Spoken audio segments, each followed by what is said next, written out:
homesteaders, gardeners, and cooks. My name is Jennifer. Welcome to Miles Away Farm, or welcome back. Tonight I am making okonomiyaki, and this is essentially a Japanese fritter made with cabbage. And I'm one of those kind of adventuresome cooks. As I've gotten older, I've become a lot more adventuresome, and this was a recipe that came across Serious Eats. This is a really common street food in Japan. And so it's wildly popular there, and they did a whole big piece on it and how to make it at home. And I had never heard of it, and I thought, that just sounds really fun and interesting and different, and why not? And I had most of the ingredients because I've done some kind of other deep dives into Japanese cooking at times.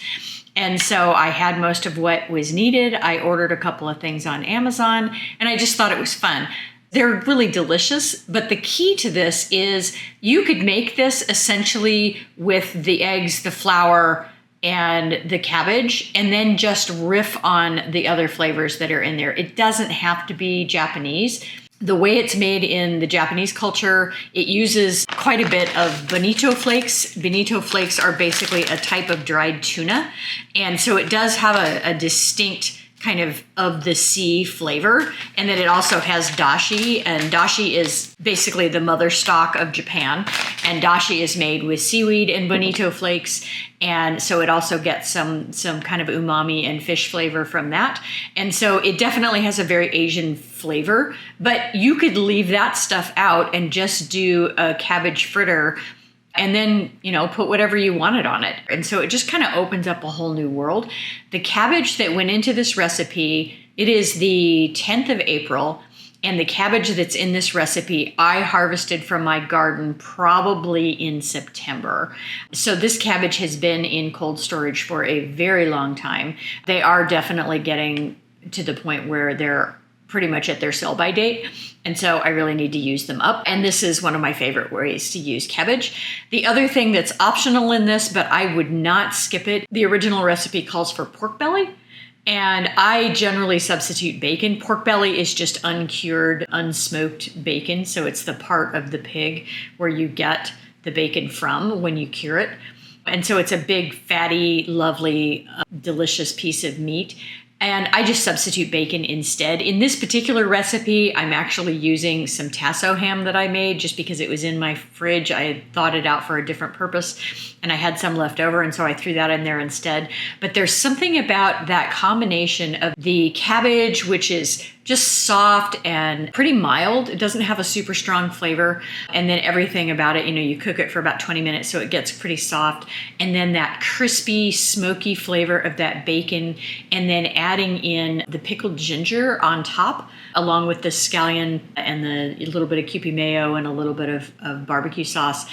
The different flavor combinations in there are really wonderful, and I would not skip on the bacon. I think it really is a nice contrast to the flavor of the cabbage itself.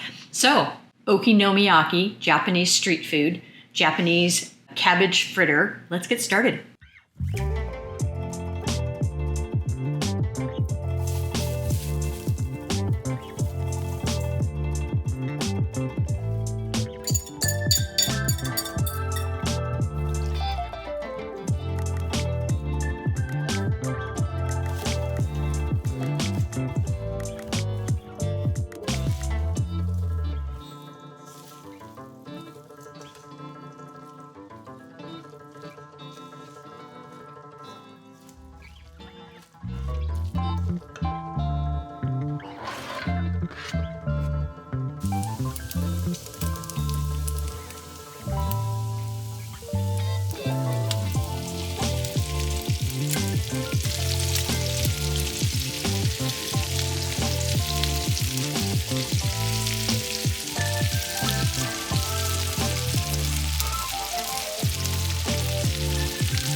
And there you have it, tribe. Okonomiyaki, which means how you like it in Japanese.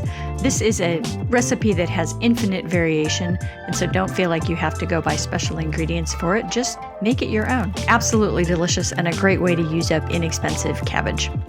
Thanks for watching, tribe. If you like this kind of content, give me a thumbs up, subscribe, leave me a comment, and share. I have new content coming out every week.